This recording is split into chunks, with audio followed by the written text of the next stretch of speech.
자, 우리 옆에 분들과 다시 한번 인사하겠습니다. 오늘 정말 잘 오셨습니다. 자, 은혜 받기 원합니다. 예, 감사합니다. 피곤한 몸을 이끌고 주님의 몸된 교회에 나와서 예배드리시는 여러분들의 심령 가운데 주께서 허락하시는 평안과 기쁨이 함께 하시기를 주님의 이름으로 축복합니다. 자, 우리는 지난 2주 동안 예수 믿는 우리들은 자기 소견에 옳은 대로 살 것이 아니라 그리스도의 말씀에 붙들려야 한다는 것을 배웠는데요. 자, 바로 이렇게 말씀에 붙들린 사람들은 자신의 언행 심사를 다스릴 뿐만이 아니라 주변 사람들을 경제적인 조건에 따라서 차별하지 않는다라고 말씀을 배웠습니다. 자, 그러니까 예수 믿는 우리들은 말씀의 권능으로 그 무엇보다 먼저 우리 안에 있는 악한 본성을 다스려야 한다라는 것인데요. 자, 바로 그때에 이전보다 훨씬 더 나은 삶을 살아갈 수 있다는 것이죠. 자, 이번 시간에는 그 뒤를 이어서 예수 믿는 우리들이 그리스도의 말씀에 붙들린 삶을 살기 위해서 반드시 기억하고 유념해야 되는 진리가 한 가지 소개되고 있는데요. 자, 우리 다 같이 10절부터 11절 말씀 같이 한번 읽어보겠습니다. 시작.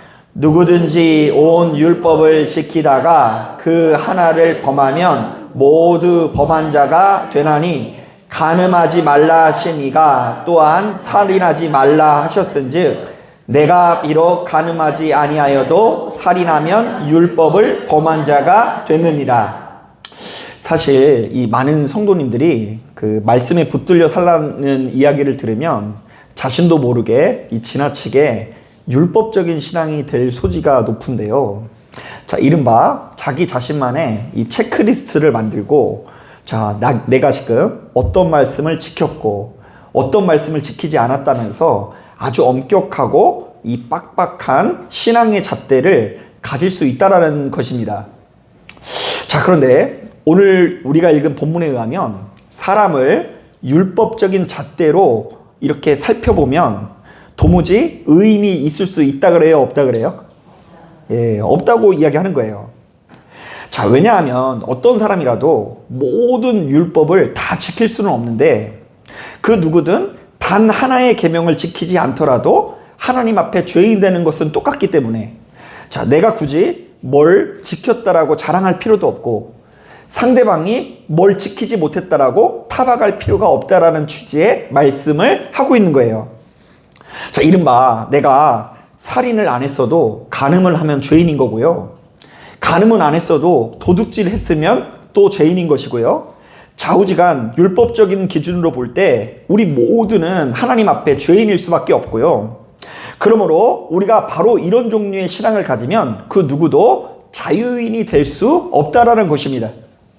자, 그래서 가만히 보면 그 율법적인 신앙의 공동체, 이 교회라고 다 같은 교회가 아니라요, 복음 중심의 공동체도 있지만 율법 중심의 공동체인 교회도 있거든요. 자, 그런데 이제 그런 공동체 같은 경우는요, 대개 무엇이 신앙의 원동력이 되는 줄 아십니까? 우월감이 신앙의 원동력이 되는 경우가 많아요. 자, 이른바 내 자신이 다른 사람보다 훨씬 더 기도도 많이 하고 하나님 앞에 의인이라는 우월감을 바탕으로 타인을 지도하거나 훈육하는 문화가 발생하게 되는 경우가 많다라는 거예요. 야, 저는 사실은 여러 종류의 말씀을 전하는 가운데 가장 고통스러운 말씀 중에 하나가 바로 이런 취지의 말씀인데요. 자, 돌이켜보면 저도 이런 관점에서 참 후회되는 일이 많은 것 같아요. 그래서 이제 말씀을 오늘도 준비하면서 참 아픈 마음으로 준비를 했는데요. 자, 저는 우리 주님을 제대로 만나기 전에는요, 이 제 자신에 대한 아주 근거 없는 우월감 같은 것을 가지고 있던 사람이거든요. 그러니까 이제 방언을 너무 빨리 받았어요. 방언을 좀 늦게 받았어야 되는데, 초등학교 3학년 때인가 4학년 때인가 이제 어머니 쫓아서 이렇게 어떤 기도원에 갔는데, 야, 거기서 막 이상한 언어가 나오네. 그러니까 이제 제가 참 대단한 믿음의 어린이라는 생각이 들고요. 그리고 또 이제 그때 이제 은혜 받아가지고 기도원에 가가지고 이제 그 찬양을 할 때 찬양하는 내내 무릎을 꿇고 뭐 실로암 그런 찬양이잖아요. 그러면 이제 막 이렇게 하니까 이제 어떤 목사님이 데려와가지고, 야, 네가 나보다 믿음이 좋은 것 같다 이러면서 아이스크림도 사주고, 그리고 이렇게 교인들이랑 같이 지켜 세워주니까요. 그게 진짜 줄 알았던 거예요. 아, 나는 누구보다 믿음이 좋다고요? 네, 목사님보다 믿음이 좋다. 그래서 이 땅에 오직 나만이 최고의 목회자이고 오로지 나만이 참된 복음을 전파하는 사람이고 심지어 나만이 은사와 능력이 뛰어난 사람이라고 생각해서요. 가만히 보면 제 주변 사람들을 신앙이라는 이름으로 얼마나 아프게 했는지 모릅니다. 자, 그때는 저랑 함께 사역하는 이 동료 사역자라든지 함께 사역하는 선후배 사역자들이 얼마나 못마땅하고 밉게 느껴지는지 벌써 저보다 한참 저단수로 보면서 참 별거 아닌 것에 사상꺾건 지적하고 훈계질을 할 때가 많았는데요. 자, 그런데 이 모든 일들이 이제 와서 생각해보면 얼마나 부끄럽고 민망한지 모릅니다. 자, 나는 왜 그렇게 화가 나 있었을까? 나는 왜 그렇게 이 못마땅해 보이는 것이 많았을까? 나는 왜 그렇게 별거 아닌 것에 목소리를 높여서 성질을 내면서 소리를 질렀을까? 왜 그렇게까지 교만한 모습을 보였는지 그 당시에 함께 사역했던 사람들을 만날 때마다 그야말로 쥐구멍이라도 있으면 들어가고 싶을 때가 참 많이 있어요. 자, 그래서일까요? 이 야고보서의 기자는 우리가 율법적인 관점에서는 모두가 다 동일한 죄인이라고 주장하면서 너무 의미심장한 말씀을 전하는데요. 자, 우리 다 같이 12절 말씀, 13절 말씀 같이 한번 읽어보겠습니다. 12절, 13절 시작. 너희는 자유의 율법대로 심판받을 자처럼 말도 하고 행하기도 하라. 긍휼을 행하지 아니하는 자들에게는 긍휼 없는 심판이 있으리라. 긍휼은 심판을 이기고 자랑하느니라. 자, 이제 우리는 우리 자신을 노예로 만드는 옛 율법이 아니라 우리를 자유케 하는 새 율법을 영접한 자로서 바리새인들과 서기관들보다 훨씬 더 나은 삶을 살아야 된다고 하는데요. 자, 그런데 바로 이런 종류의 사람들은 타인에게 어떤 마음을 가진다고 이야기합니까? 긍휼의 마음을 가진다고 하는데요. 이른바 누군가를 쫓아다니면서 정죄하고 심판하는 자보다 누군가를 아버지 하나님의 마음으로 바라봐주면서 긍휼히 여기는 자가 심판을 이기고 자랑하는 자의 위치에 서게 된다라는 이야기를 하는 거예요. 자, 한번 따라해 보겠습니다. 말씀에 붙들린 사람은 심판하는 자가 아니라 긍휼히 여기는 자여야 한다. 예. 심판과 정죄가 부족해서 예수께서 이 땅에 오신 것이 아니라 예수께서 이 땅에 오신 이유는 믿는 사람들에게 무엇이 부족하기 때문이라고요? 긍휼이 부족하기 때문에. 주변에 있는 사람들에게 여러 가지 잘못을 지적해주고 교정해주는 선생은 있어도 그들과 함께 울어주는 긍휼의 마음을 가진 사람이 부족해서 예수께서 이 땅에 오셨다라는 것입니다. 자, 제가 최근에 그 마태복음하고 마가복음을 아주 집중적으로 읽고 있거든요. 근데 이제 제가 가지고 있는 습관 중에 새벽 예배 때 마태복음을 전하면 계속 처음부터 1장부터 마지막까지 계속 읽는 버릇이 있고요. 또 요즘에 이제 주연절 가지고 이제 말씀을 전하는 가운데 마가복음이 나오니까 또 마가복음 나오니까 또 계속 읽는 버릇이 있어서 요즘은 그냥 일어나서 성경을 피면은 마태복음하고 마가복음만 읽는 기간이에요. 자, 그런데 이 최근 들어 그 저의 눈에 들어오는 그 말씀이 있는데요. 가만히 보면 이 복음서에는 예수께서 누군가의 질병을 고쳐주시는 이야기가 많죠. 이 할렐루야. 우리에게도 그런 역사가 좀 일어났으면 좋겠죠.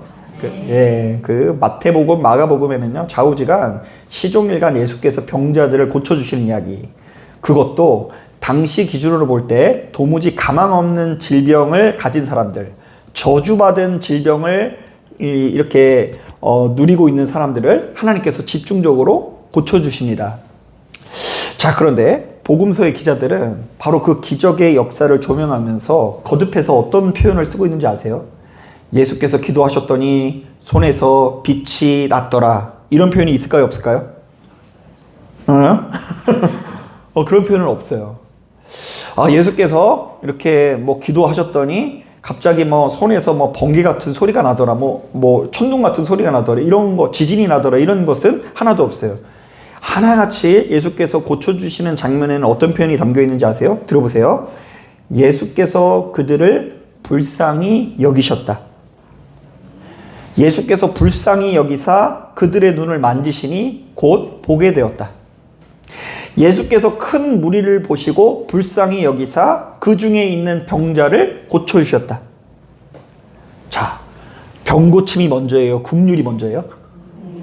어떤 면에서는요, 예수님을 통해서 유독 강한 기적과 은사가 나타난 이유가 긍휼 때문이라는 생각이 들기도 합니다.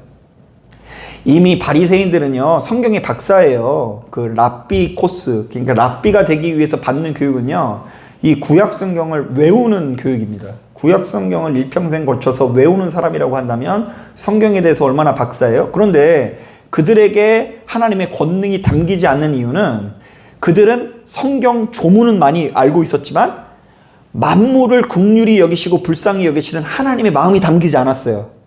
자, 그런데 그런 마음을 가지고 이 세상을 바라봐 주시는 분이 누구시라고요? 우리 주 예수 그리스도. 자, 그러니까 당시 종교 지도자들은 무수히 많은 군중들을 자신도 모르게 심판하고 판단하고 정죄하는 사람이었다고 한다면 예수께서는 그와 대조적으로 당신의 백성들을 불쌍히 여기시고 긍휼히 여기실 뿐 아니라 심지어 그들과 함께 눈물 흘려주시는 장면이 심심치 않게 나오고 있어요. 자, 그러니까 어떤 면에서 바로 그 본문들의 포인트는 누군가가 기적으로 병이 나았다라는 것이 아니라 그들이 하나님의 긍휼하심에 힘입어 더 이상 고아처럼 버려진 존재가 아니라 하나님의 자녀로 거듭나게 되었다라는 것이 그 말씀의 포인트처럼 느껴지더라고요. 지금 여러분들이 바로 이 예배를 통해서 경험해야 되는 기적이 바로 그것입니다.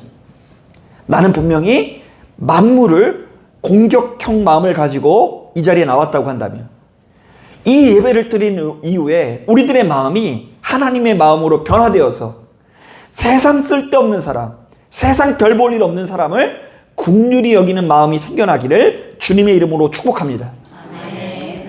실제로 예수께서도 바로 이런 종류의 메시지를 수시로 전하시는데요.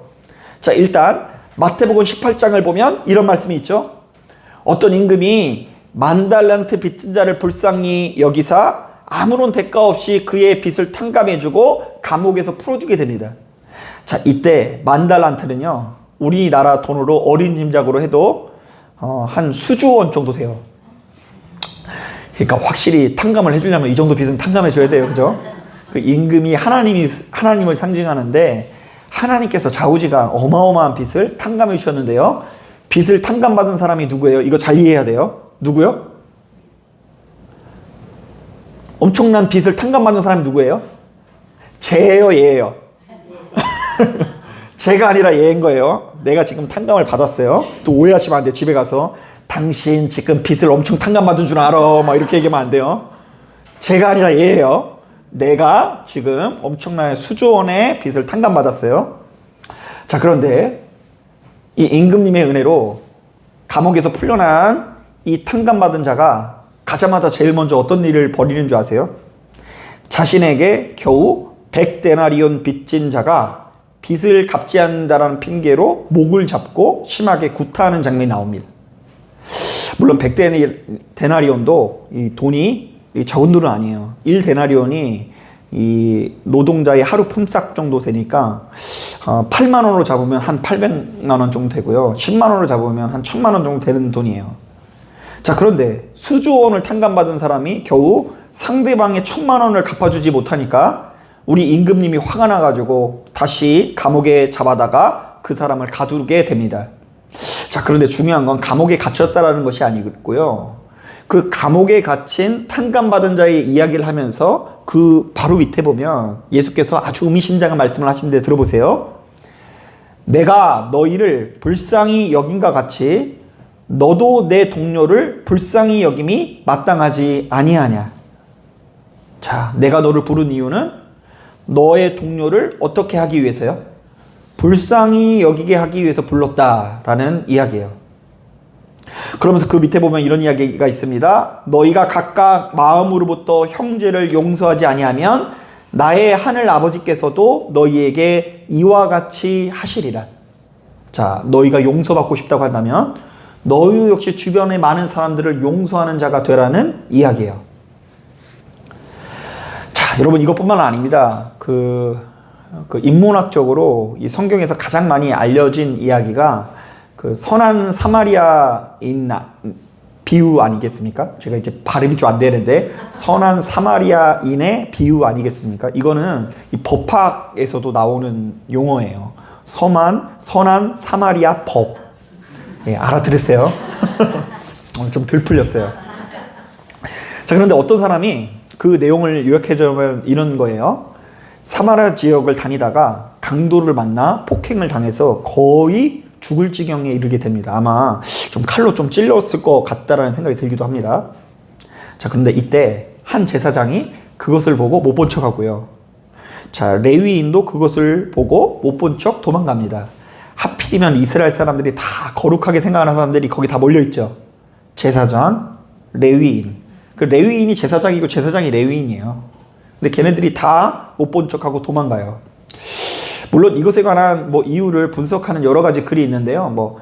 저 나름대로 가장 일리 있다고 느끼는 거 뭐냐면, 당시 종교 지도자들은요, 타인의 피를 흘린 것을 만졌다가는 직무 정지를 받는 규정이 있대요. 그러니까 이제 내가 제사를 인도해야 되는데, 이렇게 예배를 인도해야 되는데, 타인의 피를 만지면 3일간 부정하고 일주일간 부정해서 이렇게 격리 생활을 해야 돼요. 자, 그러니까 이제 당시 종교 지도자들은 누군가 피를 흘리는 모습을 보더라도 될 수 있으면 하나님의 영광을 위해서 못 본 척하고 집에 돌아가는 것이 인지상정이었다라는 거예요. 아니, 제가 예배 인도해야 되는 목사인데 하나님의 일을 해야 되는 사람이 어떻게 그렇게 부정한 일로 인해서 직무가 정지될 수 있겠냐는 거예요. 자, 그런데 바로 이런 분위기에서 이스라엘 백성들이 가장 더럽게 생각하는, 하필이면 누가 등장해요? 사마리아 사람이 등장해서 강도를 만난 사람들을 데려다가 치유해주고 주막으로 데려가 돌보아주기 시작합니다. 자, 바로 이때 당연한 이야기겠지만 주님께서는 이 세 사람 중에 강도 만난 사람의 이웃이라고 누구를 여겨주세요? 사마리아 사람을 강도 만난 자의 이웃으로 여겨주세요. 성전에 거하면서 온갖 예배를 다 드리는 제사장이나 혈통적으로 완벽한 레위인이 아니라 자비를 베푼 사마리아 사람을 강도 만난 자의 이웃으로 여겨주면서 그를 지켜 세워 주신다는 겁니다. 자, 그러니까 율법을 지키는 것도 중요하고 거룩한 옷을 입고 예배를 인도하는 것도 중요하지만 진짜 예수 믿는 우리들에게 중요한 가치는 무엇이라고요? 자비라는 이야기를 하는 거예요. 자비. 긍휼히 여기고 불쌍히 여기고 자비를 베푸는 마음이, 습성이 우리한테는 없어요. 제가 그래서 맨날 좋아하는 말이 그거잖아요. 원펀치 쓰리강냉이. 또 쳤어? 팍 해가지고 3개는 날려야지 이제 기분이 좋아지는 게 우리들의 본성이에요. 그런데 우리에게 없는 본성이 자꾸만 임재하게 되는데, 그것이 본문에 나오는 이 자유를 주는 율법이 주는 열매인 거예요. 자, 그렇다면 주님께서 가르쳐 주시는 율법, 계명, 말씀을 영접했다면 우리에게 어떤 변화와 어떤 열매가 나타나야 되는지를 우리가 분명히 알 수 있을 것 같죠? 자, 그런 종류의 사람들은요, 타인을 심판하고 판단하고 정죄하는 사람이 아니라 타인을 긍휼히 여기고 정말로 다른 사람들을 불쌍히 여기는 사람이 되어야 하고요. 시간이 흐르면 흐를수록 율법 조문에 정통하기보다 자비를 베푸는 사람이 되어야 하는 거예요. 이 자비는 사랑보다 어떻게 보면 더 큰 개념이에요. 자비는 다 헤아리는 거예요. 그럴 수도 있지 해주는 거예요. 다 불쌍히 여기고 아프게 여기고 그럴 만한 이유가 있다라고 여겨주는 거예요. 자, 오늘 예배 때도 마찬가지예요.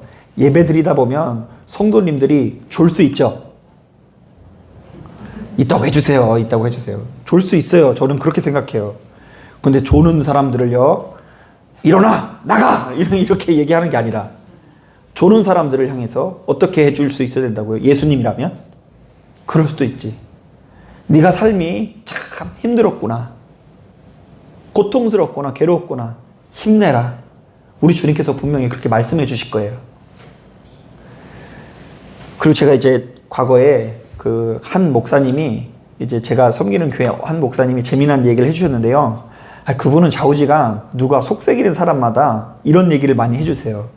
누가 말도 안 되게 못난 짓을 하면요. 아이고, 너무 안쓰럽지 않아? 어렸을 때 엄마한테 사랑을 못 받아서 저래. 누구를 보더라도. 그냥 속썩이고 성질 내는 사람마다 너무 안쓰럽지 않아? 어려서부터 엄마한테 사랑을 못 받아서 저래. 누가 속썩여도 어려서부터 사랑을 못 받아서 그래. 안타깝다, 안타까워. 근데 그게 저한테는요, 이제 와서 생각해보면 그럴 수도 있지. 사람이 속썩이고 나쁜 짓을 하는 것은 그 사람이 나쁘게 태어난 게 아니라 그럴 만한 사정과 형편과 조건과 환경이 있었다라는 헤아림이라는 생각이 들어서 감동이 되기도 해요. 저는 바로 이런 말씀을 사실은 여러분들에게 굉장히 많이 전했어요. 그 율법의 본질은 헤아림이다. 율법의 본질은 타인을 긍휼히 여기고 불쌍히 여기는 마음이다.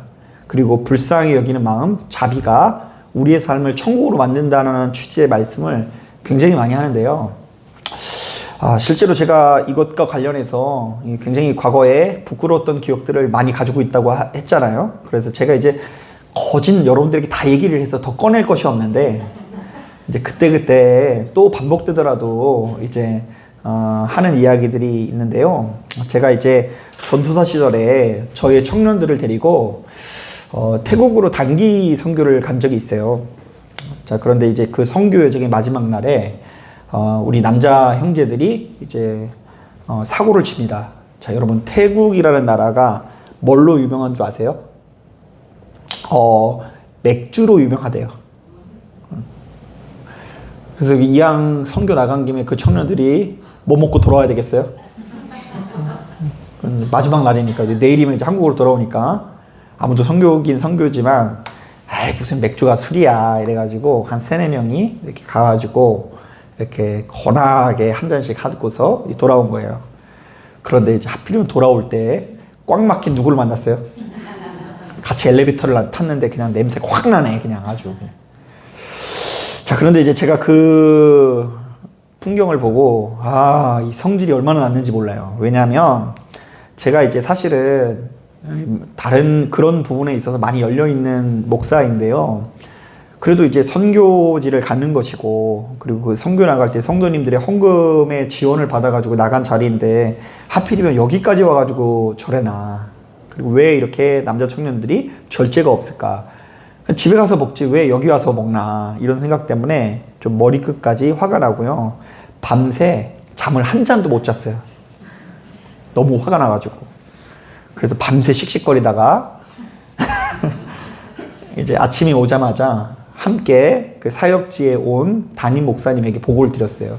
이 보고를 드렸다라는 것을 해석을 잘해야 돼요. 이건 어떤 의미예요? 쟤네 좀 어떻게 주시라고요? 그 정도가 아니라 조져주세요. 혼내주세요. 이게 아니라 조져주세요. 뭐 이런 의미예요. 쟤는 넌 죽었다. 이제 담임 목사님.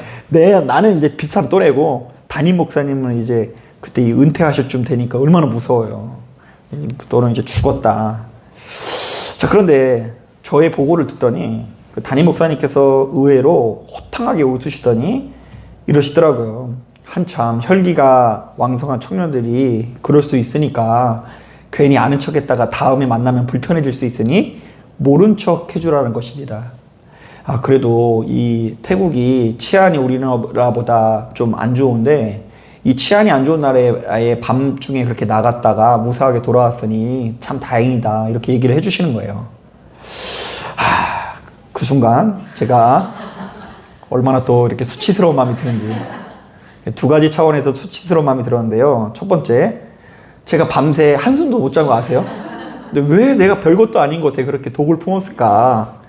내가 참 쓸데없는 일로 분노했다는 생각에 부끄러운 마음이 들고요. 두 번째로는 당시 제가 너무나 교만한 나머지 제가 꽤 괜찮은 사역자라고 생각을 했는데, 나는 아직 한참 멀었고, 저렇게 담임 목사님이 가지고 있는 저 넓은 마음이, 바다와 같이 넓은 마음이 진짜 하나님께서 기뻐하시는 마음이다. 저런 마음이 있으니까 교회를 이끌어 가시는구나 라는 생각이 들어서 부끄러웠습니다. 자, 사랑하는 여러분, 우리가 주님과 친밀히 교제한다면 그 무엇보다 먼저 나 자신이 하나님 앞에 얼마나 큰 죄인인지를 알아야 합니다. 자, 아까 제가 우스갯기로 했죠. 제가 아니라 누구라고요? 얘. 제가 아니라 얘예요, 얘. 제가 아니라 내가 죄인이구나.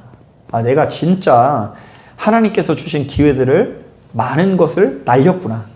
그것이 뭐 경제적인 것일 수도 있고, 뭐 사람과 만나서 친구가 될 수 있는 기회일 수도 있고, 다른 사람에게 이렇게 초점을 둬서 제가 문제다라고 하면은요, 뭐 이게 결론이 안 나요. 내가 내 입 밖으로 나오는 말이 어떤 작용을 일으켰는지 정말로 냉정하게 돌아보라는 거예요. 아, 쟤 때문이 아니라 얘 때문이구나. 내 입에서 나온 이 말이 나에게 주어진 기회를 날리게 만들었구나. 그것이 경제적인 걸 수도 있고, 사람을 사귈 수 있는 기회일 수도 있고, 복음을 전할 수 있는 기회일 수도 있고요. 교회가 부흥할 수 있는 기회일 수도 있어요. 좌우지간 우리가 한두 가지 율법을 더 잘 지킨다고 해서 의인이라고 오해해서는 안 되고요. 우리 모두는 이미 수조원의 빚을 탕감받은 죄인이라는 것을 기도하면서 아셔야 돼요. 안 그러면 자꾸 신앙의 방향이 이상해져요. 자꾸 힘이 들어가요. 흉폭해질 수 있어요. 기도를 많이 하는데 자꾸 흉폭해지고 관계는 더 나빠지고. 그리고 바로 이러한 체험을 바탕으로 시간이 흐르면 흐를수록 만물을 향해서 아버지 하나님의 마음을 좀 가져볼 수 있어야 돼요. 이른바 주변에 있는 누군가를 긍휼히 여기고 불쌍히 여길 뿐더러 사랑하고 용서하는 마음을 가져야 합니다. 가만히 보면, 목회 현장에서 보면 사람이 왜 이렇게 서운한 것들이 많을까요? 제가 중고등부 학생들을 이끌 때는요, 이 중고등부 학생들이랑 면담을 해보면 항상 얘네들이 엄마 아빠한테 되게 서운해하는 거 아세요? 엄마 아빠는 그냥 죽어라 막 일하고 막 얘네 살리려고 뭐 이것저것 하는데 그렇게 서운해하고 상처받고 죽고 싶어해요. 그것 때문에. 뭐 놀랄 필요도 없어요. 별거 아닌 건데, 우리가 생각하면 진짜 별거 아닌 건데 그 별거 아닌 거 같다가 되게 이제 막 죽고 싶어 한다니까요. 그 여려서 그런지. 엄마는, 아빠는 내 마음을 몰라. 나를 안 사랑하는 것 같아. 나보다 일이나 돈이 먼저야? 난 외로워. 날 방치하는 것 같아. 좌우지간 막 1만 가지 일로 부모님을 미워하고 화내고 이렇게 별로 좋아하지 않는 감정에 사로잡히는 어린아이들의 이야기를 제가 굉장히 많이 들었어요. 자, 그런데 막상 나이가 지긋한 어머니 아버님이랑 교제를 나눠보면 이분들도 자녀들에게 서운한 게 있을까요, 없을까요? 정말 시식적이면 내가 지를 어떻게 키웠는데. 특히 이 반복되는 레파토리 중에 하나가 뭐냐면 시집장가 보내고 나서 반드시 한 번은 넘어지게 돼 있어요. 시집장가 딱 보내고 나면 반드시 한 번은 진짜 내가 헛살았구나. 이제 사랑했던 만큼 실망도 커지고 속상하고 서운해하는 마음이 우리에게 자리 잡을 수 있어요. 자, 그런데 세상 사람들은 이제 극단으로 치달아요. 대립에 싸움에 계속 올라가다가 이제 그냥 남과 북이 되는 거예요. 38선이 다 갈라지면서 이제 서로 이제 교류할 것이 하나도 없고요. 서로 좌우지간 입만 열면 포탄이에요. 입만 열면 그냥 포탄이 날라다녀가지고 서로 죽이는 이야기로 왔다 갔다 하기 마련이에요. 그러나 예수 믿는 우리들은 하나의 롤모델이 있죠. 누구 마음이요? 아버지 하나님의 마음이에요. 예수 믿는 중고등부 학생들은 그래서 어머니 아버님을 예수님의 마음으로 좀 바라볼 수 있게끔 우리가 사역자들이 유도를 해야 되는 거고요. 그리고 이 자리에 계신 여러분들도 좌우지간 자녀든 친구든 주변에 나를 아프게 하는 사람들을 바라볼 때에 자꾸만 누구의 마음을 품을 수 있어야 된다고요? 그리스도 예수의 마음을 품을 수 있어야 돼요. 그런데 만약 예수 믿는 우리들이 여전히 내 자신의 적대자를 정죄하고 판단만 하고 있다고 한다면, 포탄만 날리고 있다고 한다면 아직은 복음을 제대로 영접했다고 볼 수 없습니다. 또한 여전히 타인을 긍휼히 여기거나 불쌍히 여길 줄 모르고 사랑하며 용서할 줄 모른다면 아직은 제대로 된 복음을 영접했다라고 볼 수가 없는 거예요.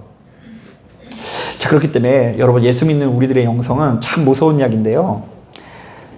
내가 친한 사람에게서 나타나는 것이 영성이 아니라요, 친한 사람이랑 잘 지내는 것은 세상 사람들도 다 해요.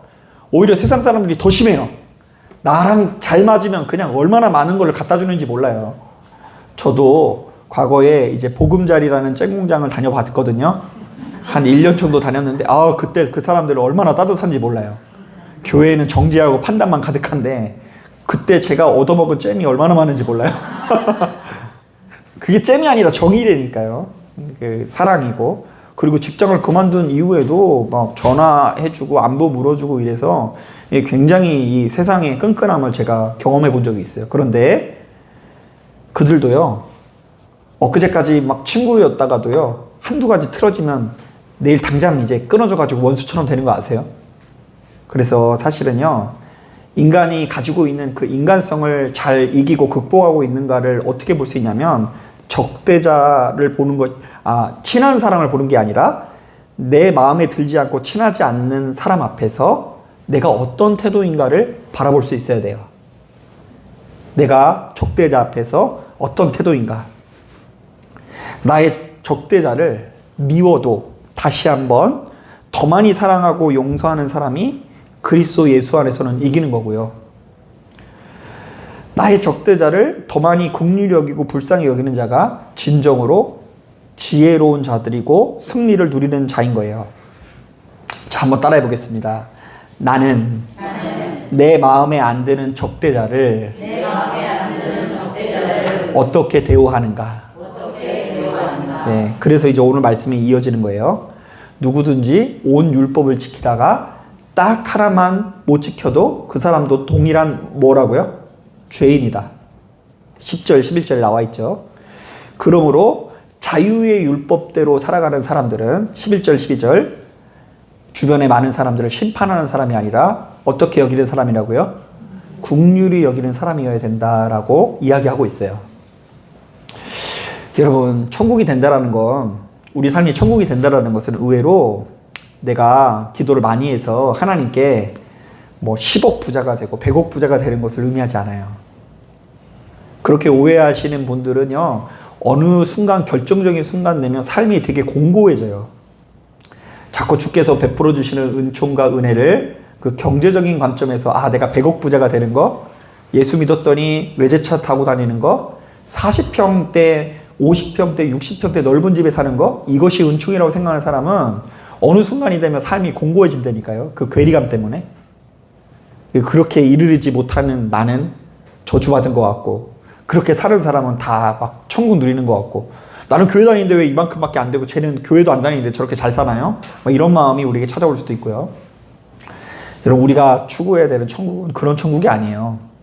그거 얼마 못 가요. 그런 집에 살면 뭐 안 죽을 것 같아요? 다 똑같이 죽지. 그게 아니라 내 마음에 안 드는 적대자와 함께 있어도 독사굴에 어린 양이 어떻다고요? 손을 넣고, 정말로 어린 양과 암사자가 함께 뛰어도는 그 나라가 오는 것이, 하나님의 나라가 우리에게 임재하는 것입니다.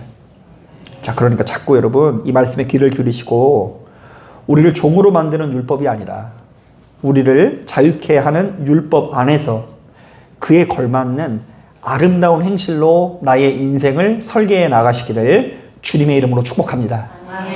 자, 기도하겠습니다.